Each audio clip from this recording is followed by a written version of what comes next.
thing that inspired me to pursue a career in space was that growing up, I always had my father and grandfather as an example of them just being like really able to do a lot of things, like handworking, carpentry, like different trades and different things, right?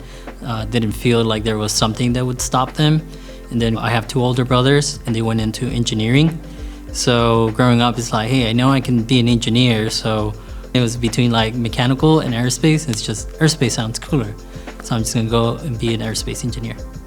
The reason I wanted to come and join Firefly was because the previous place that I was working at, I felt like I was learning a lot, and then I reached a point where I needed to just keep going and grow professionally. So once I heard about the opportunity to join the Firefly team and join the Blue Ghost team, which back then it wasn't really Blue Ghost, right? It was just like the Lunar side of the business.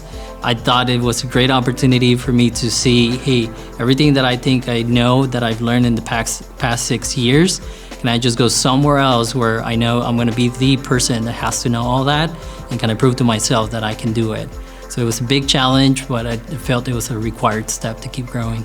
I had various roles in the Blue Ghost Mission 1 project. I started as a senior payload integration manager. I was assigned to the Alpha side, to the rocket side of the business, and I was the mission manager for first flight. I moved from payload management to mission operations. So I've been doing mission operations since April of last year, and that includes everything that is needed to be done so that we can fly the mission, so that our ground segment, like everything on the ground, is ready.